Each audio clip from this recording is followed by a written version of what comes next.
Bom dia, pessoal, tudo bem? Eu vou falar aqui, então, um pouco sobre como conseguir construir um front-end que consegue escalar. Os itens que eu vou abordar nessa talk, eles são baseados em uma app que eu trabalhei recentemente. E essa app ela tinha um client-side bem grande. Então, teve algumas decisões que a gente tomou, algumas técnicas que a gente utilizou, que eu achei interessante trazer nessa talk. Para quem não me conhece, então, eu sou o Matheus. Eu trabalho na CodeMiner, a gente está sempre contratando, se alguém tiver interesse, entre em contato aí. E ali estão meus links, meu blog e o GitHub. Essa palestra ela vai estar disponível no Speaker Deck depois, então speakerdeck.com/mateusazzi. Então, a gente sabe que o front-end ele é responsável por uma grande parte de uma web app. Além de ditar toda a parte da experiência de usuário, a gente sabe que as aplicações elas estão se movendo cada vez mais para o front-end. Isso, em grande parte, devido a novas tecnologias e à evolução das capacidades dos browsers, mas o front-end está recebendo mais responsabilidade cada vez mais. Então, as aplicações que a gente faz hoje não são aplicações triviais que o front-end fazia 5, 6 anos atrás. E elas são aplicações complexas, elas têm regras de negócio. E aí, quando uma aplicação começa a crescer, ela passa a nos trazer um conjunto de problemas. E aí eu vou abordar como trabalhar esses problemas e conseguir fazer a aplicação crescer de uma forma saudável. Como a gente sabe, trabalhar com front-end é difícil. É provavelmente um dos ambientes mais instáveis do desenvolvimento. A gente trabalha no browser, né, em um único event loop, se não estiver usando nenhuma técnica de service worker, por exemplo. Então, a tua aplicação ela pode quebrar toda a aplicação por causa de um erro em algum lugar específico. O tamanho da base de código importa, isso é muito importante. No server-side, por exemplo, fazendo um paralelo, o que importa é a velocidade com que o código executa, não necessariamente o tamanho do código. Já no front-end, como o cliente ele vai fazer download do teu código no navegador dele, a gente vai ter que tentar sempre entregar menos kbytes para o cliente. E uma coisa que a gente faz é que a gente transpila o nosso código para outra versão. Não sei se isso acontece em outra comunidade, mas a gente escreve em ES 2016, ES 2017, e aí transpila para ES5. Eu não vejo o pessoal do PHP codando em PHP 7 e transpilando para PHP 5 para rodar no servidor, né? Além disso, a gente precisa trabalhar com diferentes devices. Então, a gente tem que garantir uma experiência boa para o usuário, não importando o device que ele está utilizando. Eu li um artigo recentemente do Netflix, e eles falavam que eles estão presentes em mais de 900 tipos diferentes de devices. Então, imagina o quão difícil é conseguir garantir uma boa experiência para o usuário em todos esses tipos diferentes de contexto, de sistema operacional e de resolução de tela. Então, uma aplicação front-end grande, ela é basicamente muito JavaScript, rodando no navegador, e escrito por muitas pessoas. Isso é um pouco assustador, né, pensar. Parece que a gente está num ambiente mais selva, assim, tudo é possível. Então, eu queria falar um pouco da app. Essa é uma app bem grande. Ela tem uma codebase de mais de 6 anos. No tempo que eu estava lá, tinham passado 63 desenvolvedores diferentes pela app. Em média, trabalhava entre 45 a 50 pessoas. Mas hoje eu sei que tem muito mais, tem perto de 100 desenvolvedores trabalhando nessa app agora. E falando só da parte de front-end, excluindo qualquer tipo de dependência, a gente tinha lá mais de 1.500 arquivos. Isso entre componentes que a gente criou e arquivos de teste.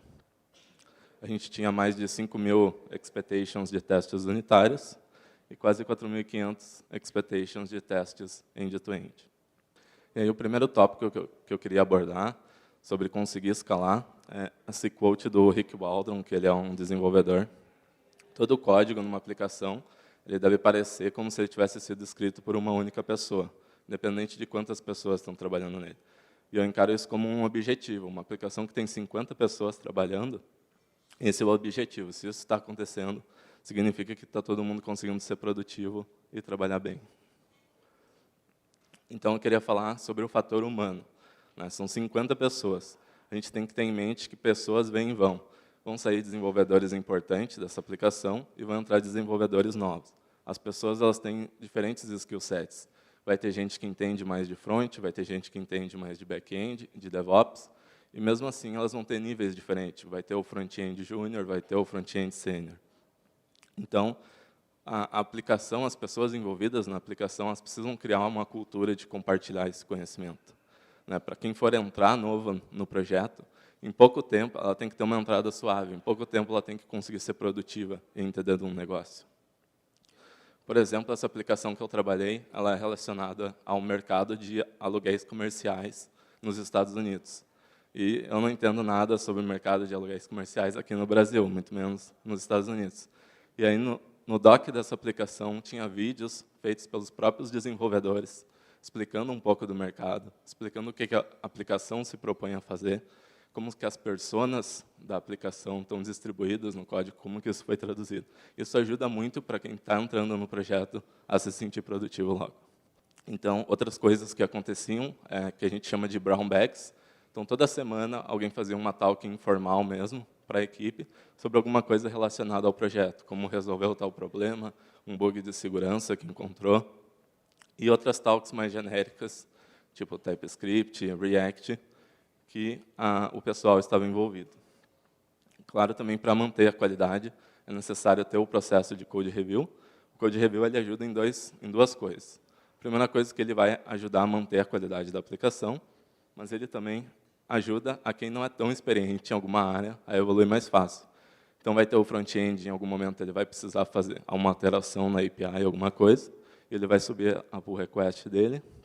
Alguém que tem mais experiência nisso vai fazer o review do código. Isso ajuda muito a pessoa a crescer de forma mais rápida.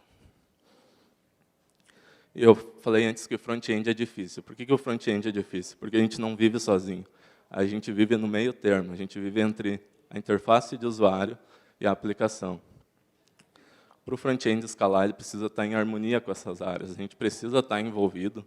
O pessoal de front-end precisa estar envolvido em design e envolvido na aplicação.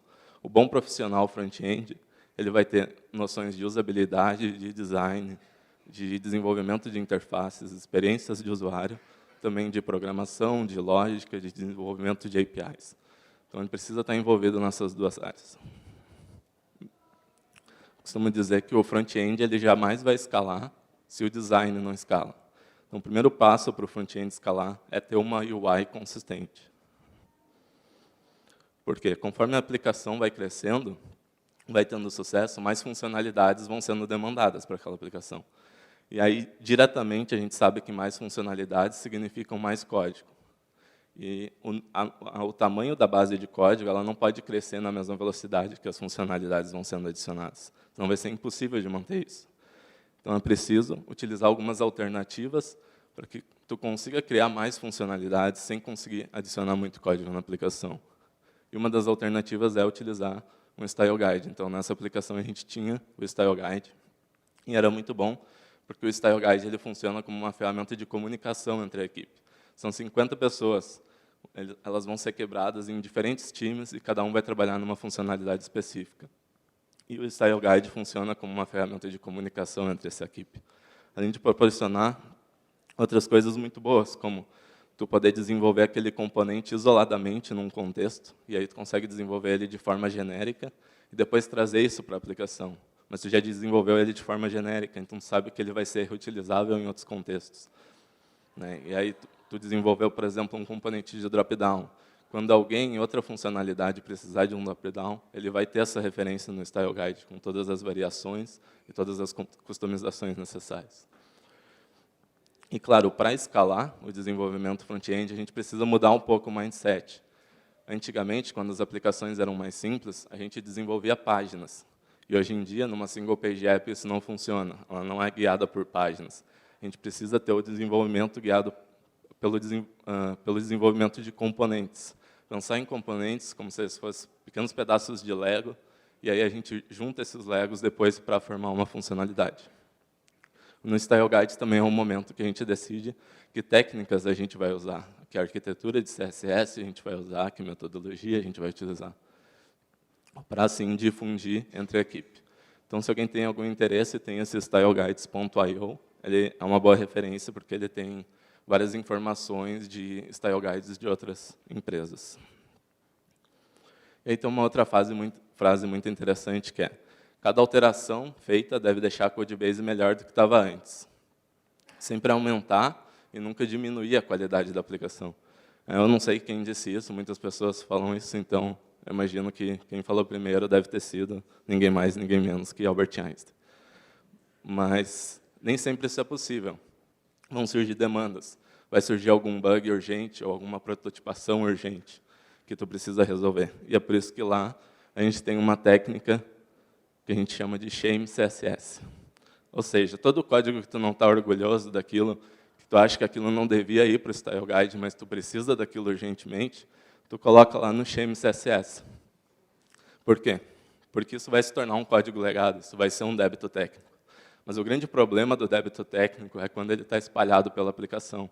Aí vai ser difícil de lidar com ele depois. Nesse caso, ele está isolado naquele cenário. Então, o desenvolvedor que fez isso, na próxima sprint, ele sabe, quando ele tiver um tempo, que ele vai conseguir resolver esse problema isoladamente. Eu posso dizer que funciona, porque todas as vezes que eu olhei esse arquivo, ele estava vazio, então significa que, pelo menos, não tinha coisa ali, né? E aí, falando sobre front-end, o pessoal começa a falar muito da performance da aplicação.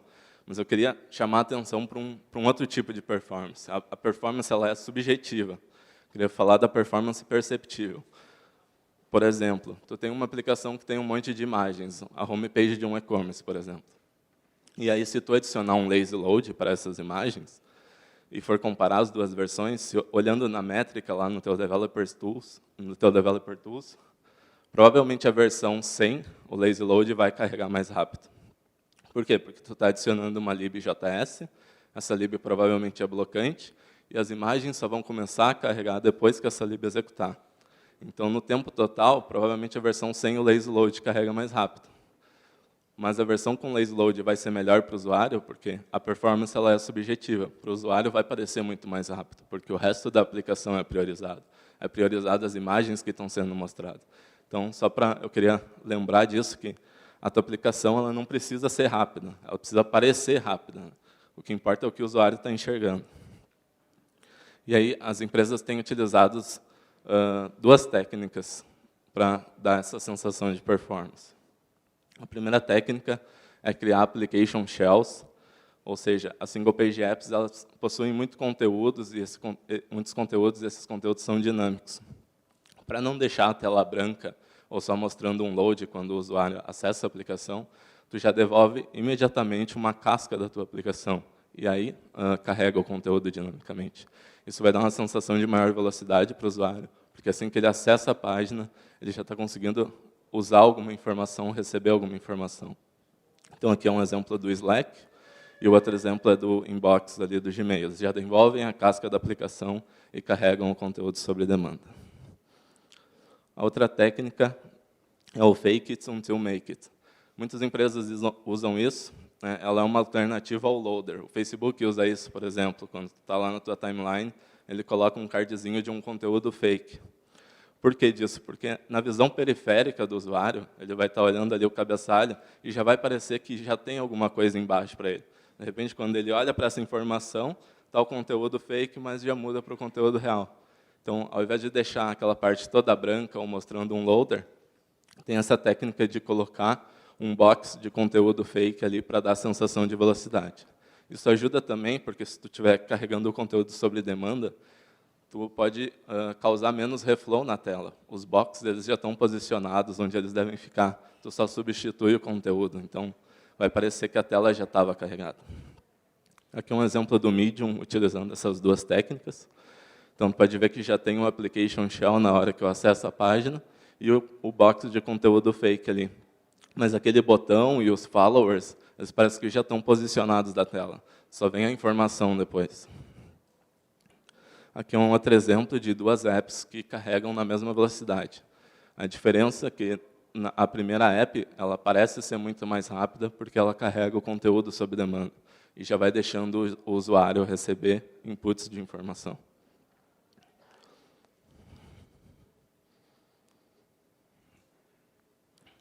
E aí, falando sobre tooling, eu falei muito sobre promover a qualidade entre o fator humano, mas eu queria atentar que tu precisa de ferramentas para te ajudar a manter a qualidade do projeto. Encare o tooling como se fosse um code review automatizado. Então, a gente utiliza ferramentas de code linters e para detectar smells no código, como lógica duplicada ou variável que não está sendo utilizada. Além disso, é preciso utilizar testes unitários, né? Acho que foi falado um pouco antes na talk, mas os testes unitários eles vão te ajudar na qualidade do código e a dar manutenção nesse código posteriormente. Já os testes end-to-end, que é o teste que levanta a aplicação e tenta completar uma funcionalidade, eles vão tentar ajudar a minimizar os erros, a garantir que o usuário está conseguindo utilizar a funcionalidade. E, claro, não adianta testar só por testar. A gente precisa ter métricas para saber o quão testável está sendo aquela funcionalidade, o quão testada ela está. Então, utiliza-se ferramentas de code coverage para ter essa noção. Porque aí tu testa dependendo da demanda, dependendo do quão crítico é aquela área. Então, aqui é só um exemplo do Travis, CodeClimate, SLint, algumas ferramentas que a gente utilizou. Foi falado também sobre estrutura de código na palestra anterior. Quando as aplicações eram mais simples e triviais no front-end, a gente basicamente separava por tipo de arquivo, criava uma pasta assets lá e separava os templates, os estilos. Quando se tem 50 pessoas e um monte de funcionalidades sendo criado, é interessante separar por funcionalidade, porque assim cada equipe geralmente vai estar trabalhando numa funcionalidade. Então, ela consegue trabalhar isoladamente, quase como se aquilo fosse um microserviço, entendeu? Ela consegue saber que ali é onde ela deve trabalhar. Então, um exemplo, encare como se esse Feature One fosse um painel de administração, um painel de relatórios, e aí a equipe que está trabalhando nessa funcionalidade consegue se organizar por ali. Então, essa aplicação ela utilizava Angular. Então, no exemplo aqui, a gente tem os componentes header e dashboard, e aí a gente coloca tudo ali. A gente coloca a definição do componente, os testes daquele componente, a lógica do componente e os testes da lógica, além do template e a estilização, criando pequenos componentes para a aplicação conseguir escalar. Eu acho que aquela maneira é muito boa, como a gente resolveu o problema. Mas tem algo que eu utilizei em side projects que eu achei muito interessante. A Milene vai falar sobre Vue.js depois, então também não vou me estender muito. Mas se a gente for pensar, o que é um componente de UI? Um componente de UI nada mais é que HTML, JS e CSS. Então, no Vue tem esse conceito de Single File Components. Tu cria o componente e não está mais segregando em diferentes pastas o template e o CSS. Tu coloca tudo junto, aquela definição daquele componente, mas ainda mantém a separação de conceitos. Então, aqui um exemplo, eu estou criando um componente header.view, e lá eu tenho a definição do template, a definição da lógica e a apresentação daquele componente de UI. Eu usei isso em alguns projetos paralelos e eu achei que fluiu bem. E agora eu falei de Angular antes, falei de Vue.js agora. Uma pergunta que sempre vem na cabeça dos front-ends é que ferramenta eu vou usar? Vou utilizar React? Vou utilizar Angular? Vocês já repararam que as decisões mais importantes de um projeto, elas são tomadas logo no início, quando a gente não tem muita informação sobre o projeto. A gente não sabe se esse projeto vai durar 3 meses ou 6 anos. A gente não sabe se vai ter 10 pessoas ou 50 trabalhando nele. Então, nesse momento, a gente vai tomar a decisão ou por puro achismo ou por gosto pessoal. Eu acho que aquilo é melhor, ou eu gosto dessa ferramenta, eu vou utilizar essa ferramenta. E tudo bem fazer isso. O Steve Jobs ele falava muito sobre isso, que a gente não consegue conectar os pontos olhando para o futuro, só consegue conectar os pontos olhando para o passado. Então, a gente tem que admitir que, nesse momento, a gente não tem a menor ideia do que é melhor para a aplicação e rever isso no futuro. De repente, a nossa escolha foi errada, a gente tem que se adaptar. Mas tem algumas características que a gente pode pensar na hora de escolher uma ferramenta. A gente tem que escolher as libs com cuidado, elas precisam ser mantidas, né? Essa aplicação, por exemplo, ela tem mais de 6 anos. Então, tem que ter isso em mente. Pensar sempre no time. Por exemplo, eu gosto de Vue.js, mas não adianta eu escolher Vue.js para aplicação se os outros 49 desenvolvedores são envolvidos com React, tem core committer do React no meu time, tem pessoas que postam sobre React. Nesse caso, provavelmente o React vai ser, sem dúvida, a melhor solução, porque tem que se pensar como um time, tem que pensar na curva de aprendizado do time, tem que pensar no fator humano. E, claro, não ser tão passional, né? Como foi falado, aí a cada 3 meses surge uma lib nova no JavaScript, então, e a gente tem que parar de achar que sempre o mais novo é o melhor, né? Porque isso causa retrabalho depois. A gente tem que ter mais os pés no chão e não ser tão passional, só querer usar o que é novo, porque isso vai causar um retrabalho, migrar o código, e depois aquilo passa a não ser mais mantido, e isso se torna um débito técnico. Mas falando agora especificamente de libs para construir componentes, eu posso dizer assim com total tranquilidade, qualquer lib que tu escolher ali vai ser uma boa escolha. Porque hoje todas essas libs, até mesmo o Angular e o Ember, elas se moveram mais para desenvolvimento de componentes. Então, qualquer lib ali tu vai conseguir desenvolver teus componentes de uma boa maneira. O que eu quero atentar é mais para o fato de como a gente vai arquiteturar isso. Agora a gente tem, então, milhares de componentes na aplicação. Como que esses componentes vão se comunicar? A gente vai se comunicar através de eventos, a gente vai se comunicar através de callbacks, a gente vai utilizar uma arquitetura, tipo um Redux, para arquiteturar a aplicação. Acho que aí está mais o detalhe do o que é mais importante. Mas esse slide ele mostra mais ou menos o que uma boa ferramenta precisa te dar para tu conseguir criar uma aplicação que escala. Primeiro que a tua ferramenta de UI ela precisa ter um render declarativo, ela precisa ter um sistema de componentes, e a lib em si ou ferramentas auxiliares precisam te dar um sistema de rotas, porque a tua single page app vai precisar disso. E dependendo do tamanho da tua aplicação, tu vai precisar de um gerenciador de estado, porque se a aplicação for complexa, vai ser complexo passar tudo isso através de eventos, então tu precisa de algum gerenciador de estado. E, claro, ela tem que se integrar bem com sistemas de build. Aquela aplicação que eu falei para vocês, ela é muito grande, então ela está sempre evoluindo. Uma coisa que precisa ter em mente é que novas features vão ser adicionadas e essas features elas vão ser testadas através de testes AB e interação com o usuário. E features elas ou mudam ou se adaptam ou elas são removidas da codebase, porque se uma feature está sendo usada só por uma parcela muito pequena dos usuários, não faz sentido manter isso na aplicação. A gente está só inflando a nossa base de código.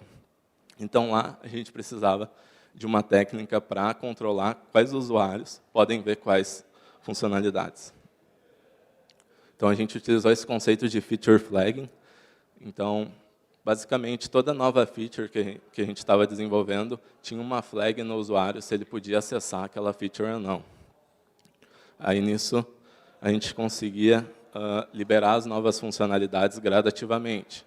Por exemplo, a gente liberava para todo mundo da equipe. Depois liberava para os clientes que são early adopters. Então, clientes que estão próximos de ti, que tu tem um bom relacionamento, eles vão te dar um feedback da funcionalidade, se aquilo está funcionando, se é isso que o usuário espera. Depois, se tivesse tudo ok, a gente libera para 10% dos nossos usuários, depois 50%, e depois, se tudo estiver ok, faz um release global. Assim que a gente consegue testar novas funcionalidades sem prejudicar muito os usuários, digamos assim.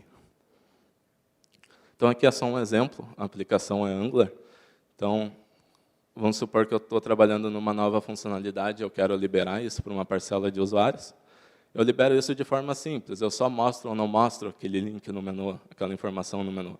Porque essa funcionalidade ela não é ligada ao role do usuário ou níveis de acesso. Eu só estou liberando para parcelas de usuário. Então, se o usuário descobrir a URL ou algo do tipo, não me infringe nenhum problema de segurança, é mais por um controle para quem eu estou liberando.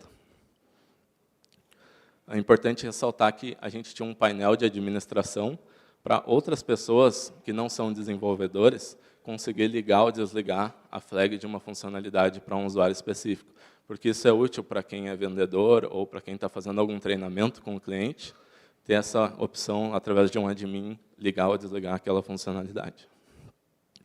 E, claro, sempre lembrar de depois remover essa flag da aplicação quando o release global é feito. Porque se o release foi feito para todos os usuários, então não precisa mais ter aquela verificação de mostrar ou não a funcionalidade.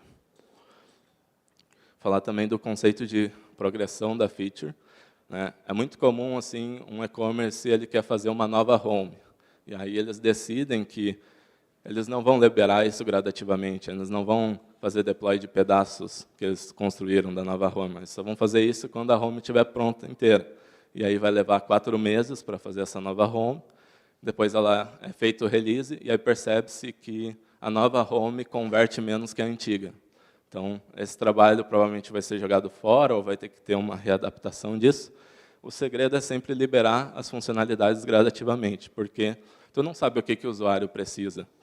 Então, planeja a feature, e assim que tu tiver, encara como um MVP a funcionalidade. Assim que tu tiver algo relevante, tu entrega para o usuário, e aí, através de testes AB, tu vai saber o que ele está utilizando, o que não está utilizando. Como eu falei, muitas vezes as funcionalidades morrem. A gente percebe que aquilo não é o que o usuário precisa. Então, se a funcionalidade vai morrer, a gente já sabe logo no primeiro instante que a gente deve parar aquilo ou adaptar, ao invés de ficar 4 meses trabalhando e depois jogar esse trabalho fora. E, claro, novas funcionalidades sempre vão trazendo novos erros. Então, é de suma importância, qualquer single page app ter um track de erros, precisa ter um error logger. E aí tu pode fazer isso de diversas formas. Tu pode criar teu próprio error logger ou utilizar serviços externos. Por que precisa de um error logger? Fazendo um paralelo com o servidor ele está do lado do desenvolvedor. Então, quando um erro acontece no servidor, a gente tem acesso e consegue trabalhar essa informação. Quando um erro acontece no navegador, ele acontece no navegador do cliente. Então, tu não tem acesso. Se tu não tem um error logger, muitas vezes está acontecendo um erro para o teu cliente e tu nem está sabendo. Não é? Então, tu precisa de ferramentas para te ajudar nisso. Então, como eu falei, tu pode usar serviços externos, como Bugsnag ou Airbrake. Essas ferramentas são muito boas, porque acho que é preferível usar um serviço do que construir teu próprio. E aí, seja a ferramenta que tu utilizar, é importante tu ter algumas métricas, como a frequência que aquele erro ocorre, se ele está ocorrendo 10 vezes no dia ou 200 vezes no dia, com que device ele ocorre, porque tu precisa saber do contexto. Muitas vezes aquele erro só acontece no mobile e no Android. Então, tu precisa saber dessa informação. O último evento que disparou esse erro, por exemplo, se foi um clique ou submit de um form, com qual usuário ele ocorre. Isso é muito importante, porque uma single page app ela trabalha com muitos dados. E tu vai perceber que, às vezes, o erro ele é relacionado ao dado. Então, se tu for testar esse erro com o usuário X, talvez não vai acontecer para ele. Isso acontece com o usuário Y, porque o usuário Y tem um dado diferente do usuário X. Então, é importante saber com qual usuário isso está acontecendo. E, claro, o stack trace do erro para te ajudar a debugar. Quando a gente implementou esse error logger na aplicação, a gente percebeu que quase que 80% dos erros eram erros triviais. Por exemplo, mandava um user.id para uma função, e quando a função ia utilizar, aquele ID era nulo. Isso gerava um erro para o usuário e quebrava a aplicação. Então, é por isso que muitas linguagens como TypeScript ou ferramentas como Flow e Elm estão ganhando uma certa atração para ajudar a minimizar esses erros, porque nessa aplicação, por exemplo, imagina uma aplicação que é um broker ou um trader de ações. Muitas vezes o trabalho do teu usuário é passar o dia todo utilizando a tua aplicação. E quando ocorre um erro na aplicação, ele perde uma certa confiança no produto. Então, isso não pode acontecer. Então, o que eu tinha para falar para vocês é mais ou menos isso. Eu tinha ainda algumas coisas, mas, devido ao limite do tempo, eu tentei priorizar elas. Só sumarizando aqui de novo. Promover a qualidade no time e compartilhar o conhecimento. Automatizar essa qualidade. Manter o Style Guide e ter esse conceito de desenvolver guiado a componentes. Tenha processos, code review, brown bags. Outra coisa que tinha lá nessa equipe, a gente fazia one-on-ones, que é basicamente, a gente seleciona aleatoriamente pares de desenvolvedores, e esses pares vão aí tomar um café durante uma meia hora, e aí eles conversam sobre a aplicação, o que eles estão achando, se tem algum problema. Isso é interessante porque, às vezes, o desenvolvedor ele é muito introspectivo, ele não se sente confortável em expor a opinião dele para toda a equipe, e, de repente, conversando de um para um, tu consegue receber uns inputs maiores. Sempre tem que pensar nesse fator humano, são 50 desenvolvedores trabalhando junto. Pensar em performance de várias maneiras, estruturar por feature. Como eu falei, as funcionalidades morrem, então, se tu estruturou por funcionalidade, provavelmente vai ser mais fácil remover aquela funcionalidade do código.